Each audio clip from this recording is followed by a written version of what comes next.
बोले गंगा मैया की जय।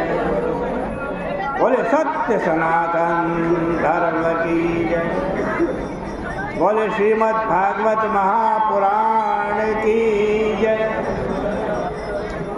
पतित पावनी कलिमल हारिणी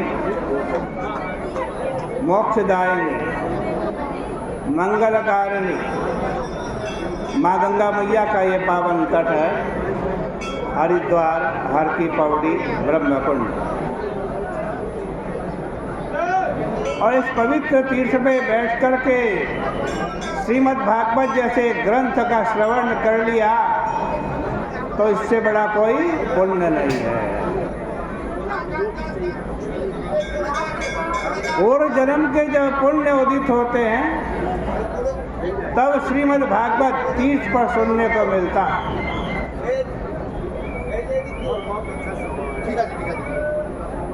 भवेत पूर्व जन्म पुण्यम तदा भागवतम लभेत। यदि पूर्व जन्म के पुण्य हो ना तभी भागवत सुनने को मिलता है, वो भी गंगा जी के तट पर तीर्थ पर बैठकर। थोड़ी थोड़ी चर्चा प्रत्येक दिन श्रीमद् भागवत जी से चल रही है। हम अष्टम स्कंद के 24वें अध्याय में पहुंचे। यह 24वां अध्याय सद्धर्म प्रकरण का है। इस प्रकरण में 4 बातें आई हैं। 4। एक तो शरणागत की रक्षा, दूसरी बीज की रक्षा, तीसरी ऋषि की रक्षा और चौथी वेद की रक्षा की बात इस अध्याय में आई।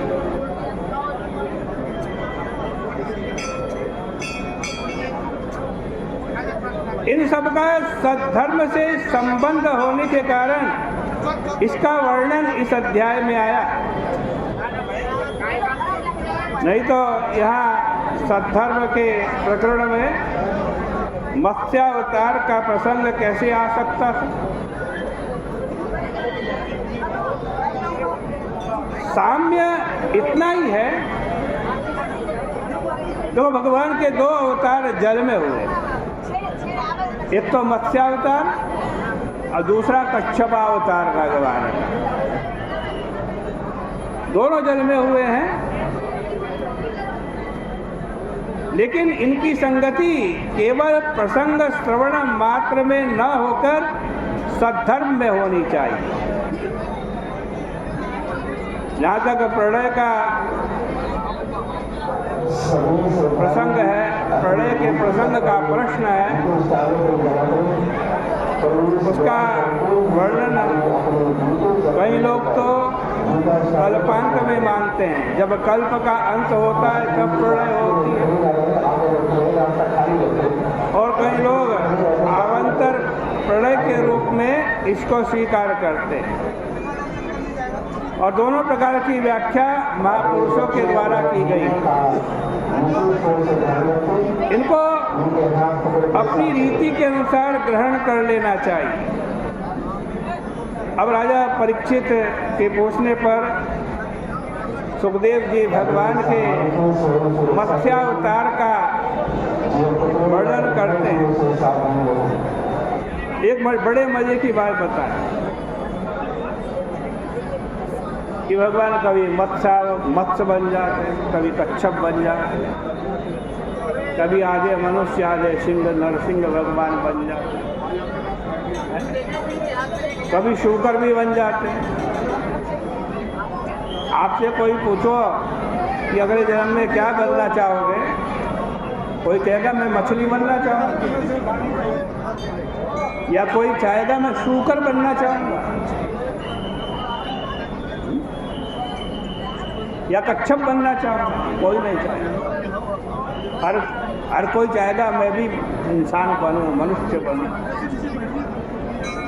लेकिन भगवान मत्स्य भी बन जाते हैं, शूकर भी बन जाते हैं, कच्छप भी बन जाते हैं, नरसिंह भी बन जाते हैं।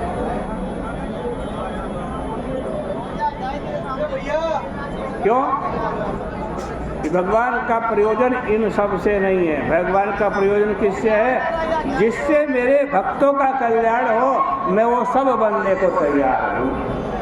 आप जिस रूप में, जिस शक्ल में, जिस आकृति में, जिन गुणों के रूप में भगवान का ध्यान करोगे, भगवान वही रूप, वही आकृति, वही गुण लेकर के प्रकट हो जाएंगे।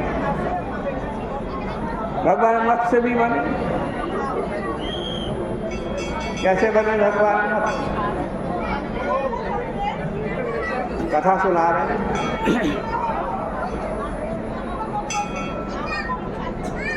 देखो, भगवान गाय, ब्राह्मण, देवता, साधु, वेद इनके स्वामी, इनकी तथा धर्म और ईश्वर की रक्षा करने के लिए भगवान अवतार ग्रहण करते हैं। भगवान तो सब प्राणियों में विद्यमान है, आप में भी है, मुझ में भी है। छोटे से छोटे प्राणी में भगवान विद्यमान है। इससे भगवान छोटे बड़े नहीं होते, क्योंकि उपाधि के गुण से उपहित का किंचित भी कुछ भी नहीं बिगड़ता।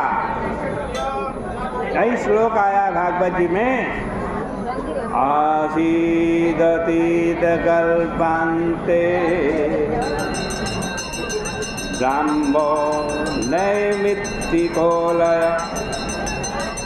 समुद्रोपप्लुतास्तत्र लोका भूरादयो नृप कालेनागत निद्रस्य धातो शिशयि शोर्बली मुगतो निःसृतान् वेदान् हयग्रीवोऽन्तिके हरत्। जो क्या कह रहे हैं?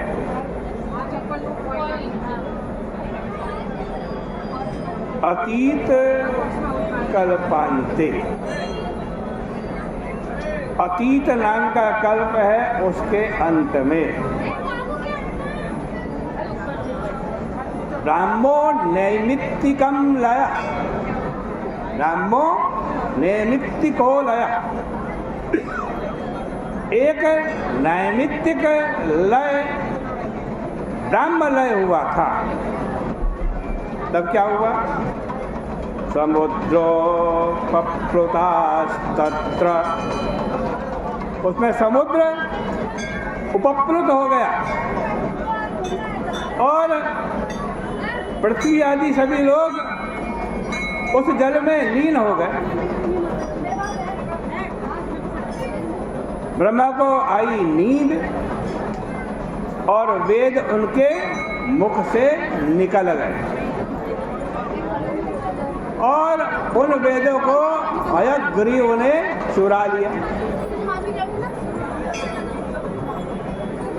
यह सब जान करके भगवान ने मत्स्यावतार रूप ग्रहण किया। जल में तो मत्स्य ही आता है। कैसे बने भगवान मत्स्यावतार?